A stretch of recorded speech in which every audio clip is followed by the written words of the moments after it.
Então, vamos lá, continuando a nossa unidade 2 da disciplina Currículos e Programas. Nós estamos falando um pouco sobre a história das propostas curriculares no Brasil. No texto anterior, a professora Elba Barreto fazia uma discussão sobre propostas curriculares, características dessas propostas dos anos 80 e também um pouco a respeito dos anos 90. Esse artigo, que é de minha autoria, ele fez uma análise de 2 relatórios de pesquisa, que também, um deles produzido pela professora Elba, no âmbito lá do seu trabalho na Fundação Carlos Chagas.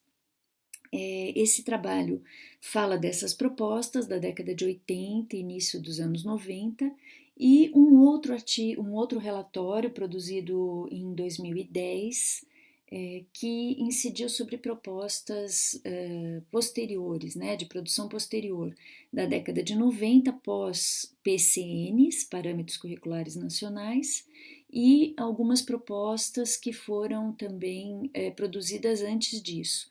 Então, a gente tem aí a possibilidade, a partir desses 2 relatórios, de comparar um pouco e avaliar o impacto dos parâmetros curriculares nacionais sobre essas propostas curriculares produzidas por estados e municípios brasileiros. Então, o que esse documento federal trouxe de marca para a produção das propostas curriculares? Então, vamos lá.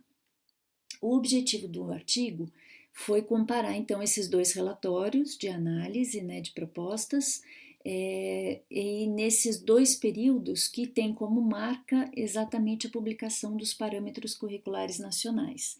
Então, um dos relatórios da professora Elba foi produzido antes da publicação dos PCNs, e o outro relatório, que foi desenvolvido por um grupo de pesquisadores a pedido do Ministério da Educação, foi publicado em 2010.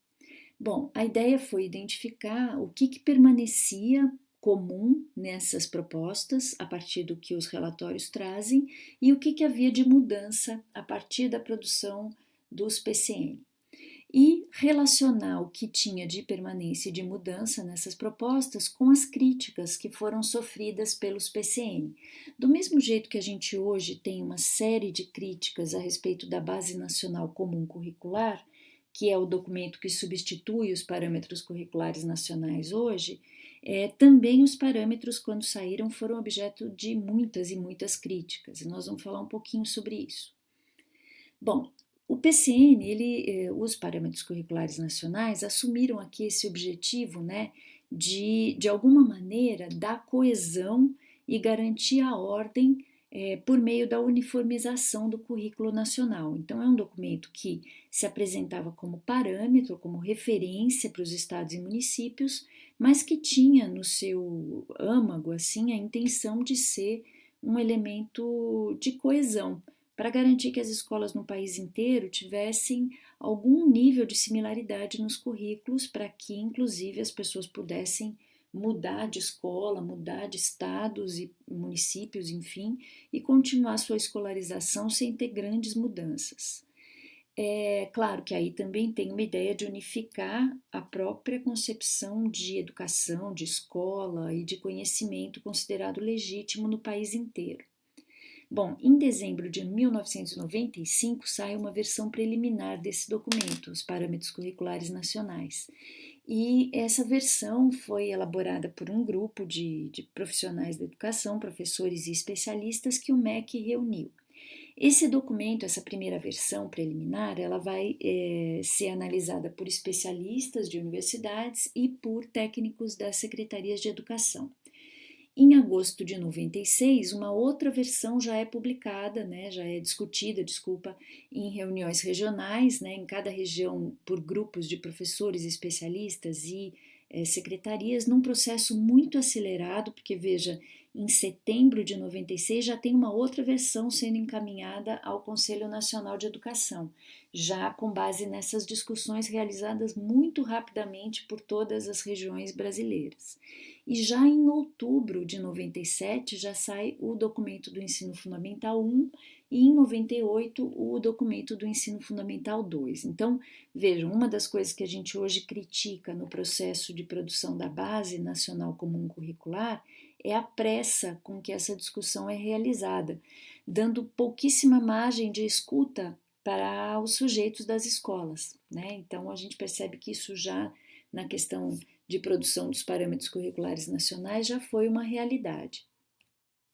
Bom, algumas coisas sobre o próprio documento dos parâmetros, lá na introdução ele fala que a intenção dele é provocar debates a respeito da função da escola, reflexões sobre o que, quando, como, para quem ensinar e aprender, e que essas discussões pudessem envolver não apenas as escolas, mas os pais, o governo, enfim, a sociedade de uma forma mais ampla. O documento destaca a importância de discutir temáticas como a ética, meio ambiente, orientação sexual, pluralidade cultural, saúde, trabalho e consumo e outros temas que se mostrem relevantes. Então, essa é uma boa indicação do que estava sendo considerado naquele momento temática que tinha que ser objeto de discussão na escola. Vejam que aí a gente já encontra algumas diferenças no cenário em que a Base Nacional Comum Curricular foi discutida. Depois, a escolha por referenciais que valorizem a atividade mental construtiva está muito presente nos parâmetros, ou seja, ele tem uma forte base da psicologia desenvolvimentista.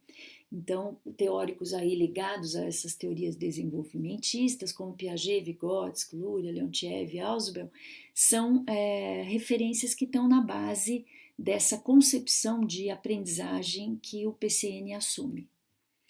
Bom, quais as críticas que esse documento sofreu? Foram muitas, muitas. Então, primeiro, uma percepção dos críticos de que era um documento muito afinado com as novas exigências da ordem econômica globalizada e das políticas neoliberais.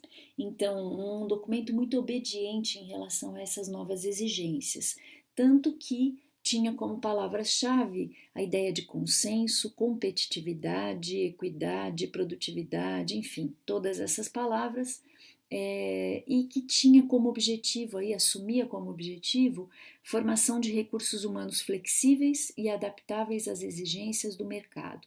Isso foi objeto de muita crítica, porque um documento de base federal que ia guiar, de alguma maneira, em algum nível, os currículos de todo o país, estava expressando uma coerência muito grande com as exigências, especialmente das agências internacionais, sobre países como o Brasil.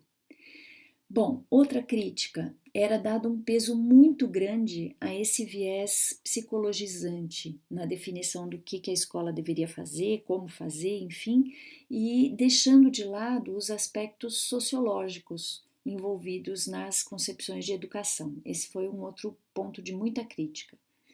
E mais uma coisa é que era um documento que era chamado de parâmetro, ou seja, um documento para ser tomado como referência, e no entanto ele chegava num nível de detalhamento muito grande, o que já fazia a gente duvidar um pouco desse caráter de referência e parecia que ele tinha muito mais um objetivo de ser algo mais restritivo para as escolhas que a escola faria em torno de currículo.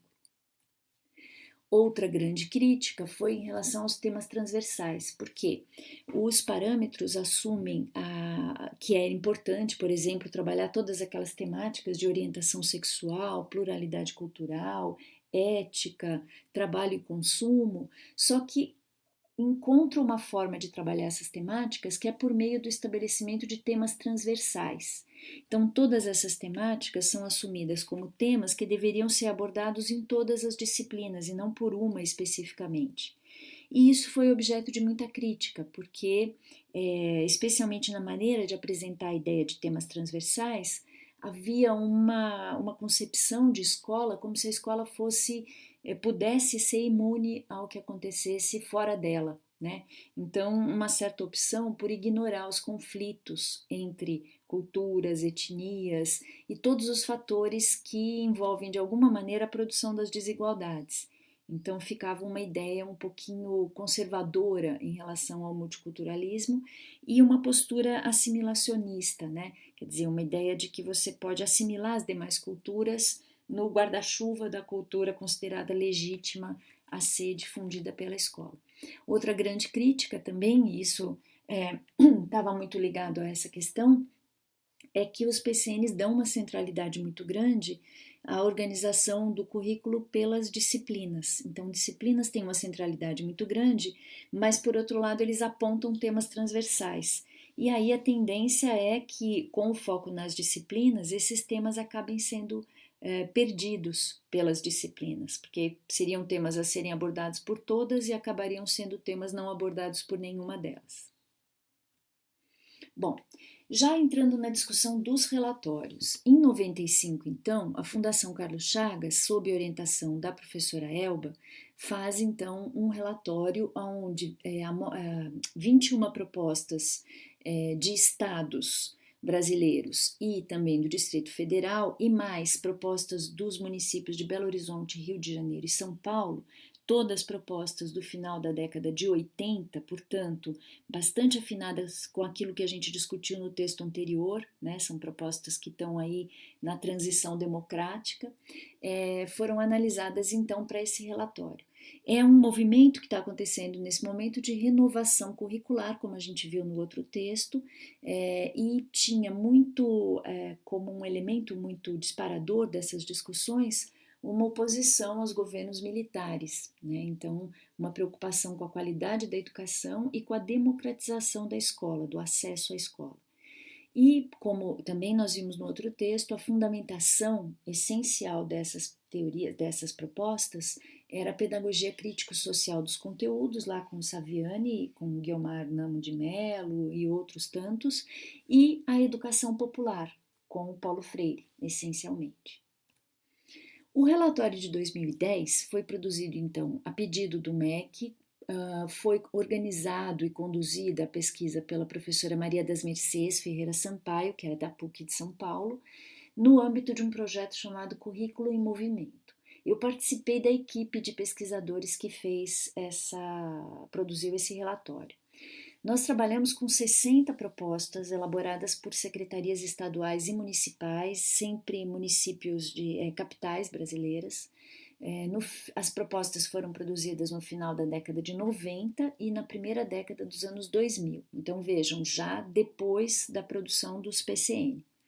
Foram 34 propostas de ensino fundamental, 13 delas de secretarias municipais de capitais e 21 de secretarias estaduais, e 26 propostas de ensino médio.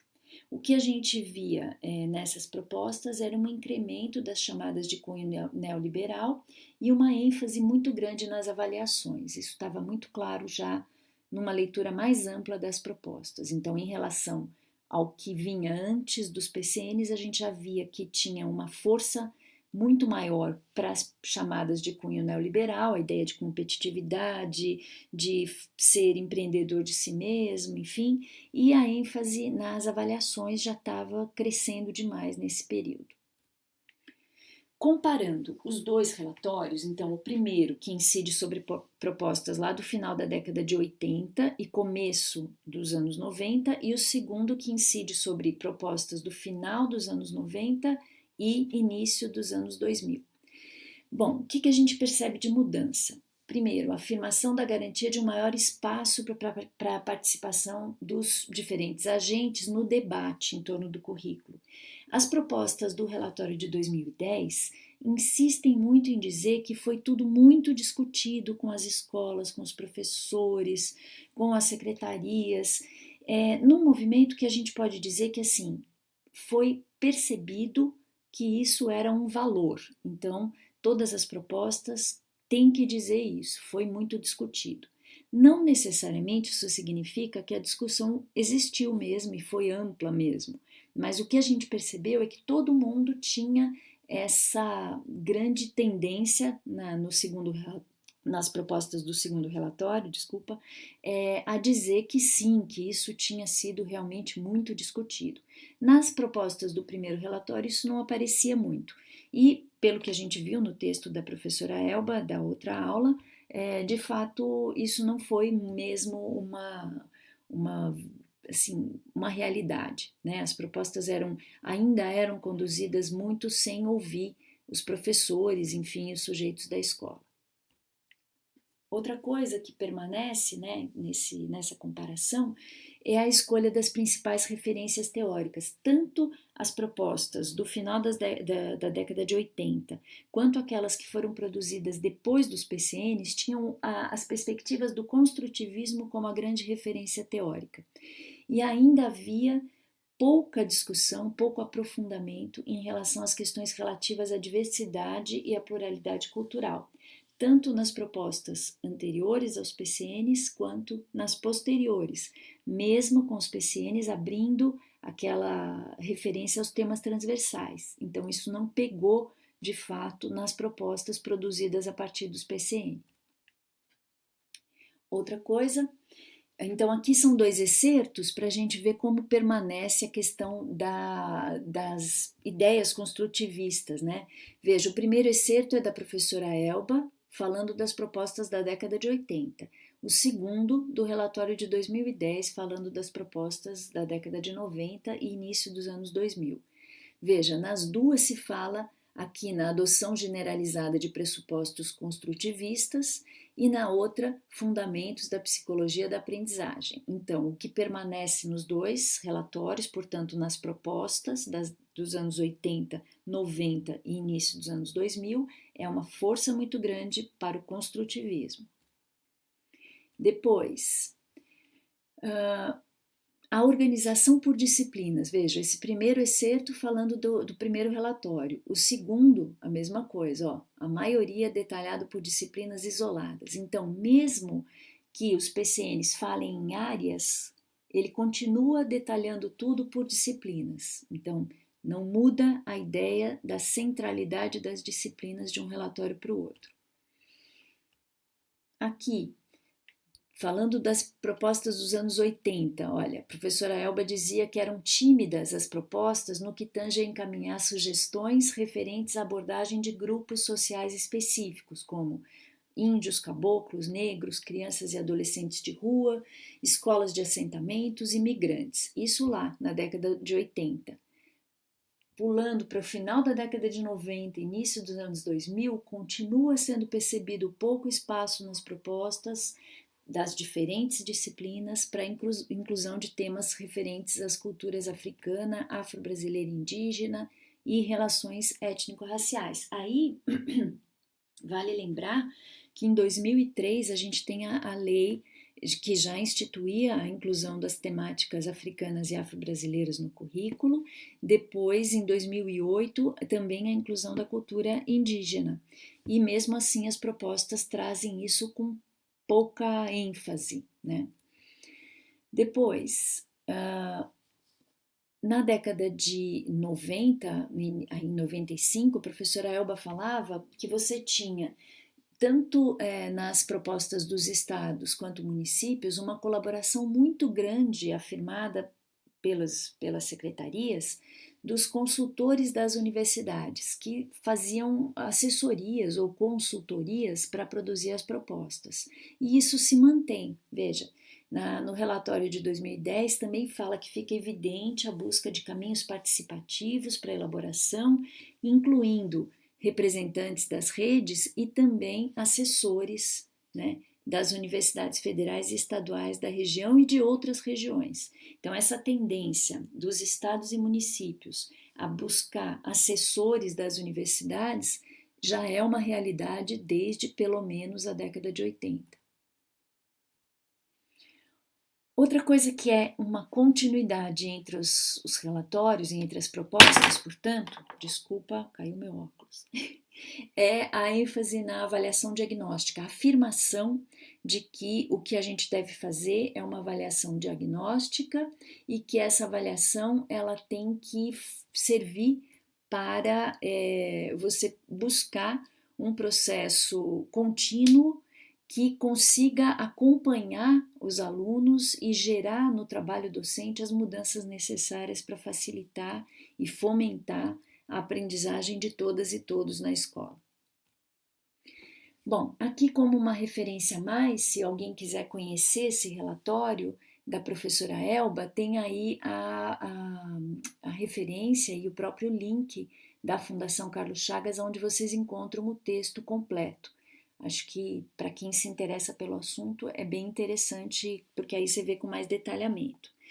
Acho que esse é um texto, portanto, só para a gente encerrar aqui, um texto que vai nos mostrar um pouco mais sobre como é que as propostas curriculares vão se transformando de acordo com o cenário político. Vale entender que, mesmo com o cenário político mudando, muita coisa permanece nas propostas. E aí é legal a gente pensar que existe uma tradição curricular que é difícil de romper, mesmo quando o documento federal traz iniciativas para alterar o tom das propostas, como por exemplo os PCNs, que traz uma ênfase para as necessidades acentuadas pelos organismos internacionais no sentido das políticas neoliberais. Mesmo assim, as propostas de secretarias e estados e municípios acabam assumindo coisas que eram da sua tradição, muito mais do que seguindo a linha assumida pelo governo federal. Hoje nós temos um cenário um pouco diferente, aí vale lembrar, porque a Base Nacional Comum Curricular, diferente do que aconteceu com os parâmetros curriculares nacionais, ela é lei. Então, agora a gente não tem mais um documento que tem que ser tomado como referência para estados e municípios construírem os seus. Mais do que referência, ele tem força de lei. Então, nenhum estado e município pode se afastar tanto assim dos preceitos, dos princípios que a Base Nacional Comum Curricular traz para a conversa. Tá certo? Então, como elemento para vocês refletirem, eu acho que esse texto, juntamente com o anterior, ele é bom para a gente pensar no que permanece e no que muda ao longo do tempo em termos de currículo. É bom para a gente pensar que, por mais que pareça que a escola faz a mesma coisa sempre, sem mudança nenhuma, na verdade as mudanças acontecem, as permanências estão aí, mas também as mudanças. E algo que é uma permanência muito preocupante é a timidez em relação às questões ligadas aos grupos com menor poder na sociedade. Então, mesmo num cenário de transição democrática no final dos anos 80 e depois, mesmo com um cenário que contava inclusive com leis que incidiam sobre a obrigatoriedade da discussão da cultura africana e afro-brasileira nos currículos, ainda assim isso foi muito tímido ao longo do tempo.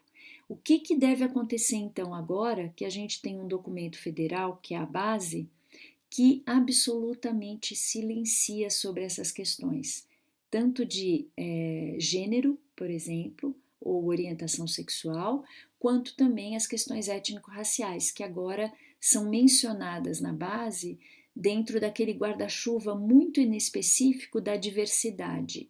E aí, o que isso pode significar para as propostas que virão daqui para frente? Acho que esse é um bom ponto para a gente pensar. O que será que vai acontecer com essas propostas agora, contando com um documento federal que silencia sobre questões ligadas aos grupos com menor poder na sociedade? Tá certo? É isso aí, gente. Até a próxima aula, então. Obrigada.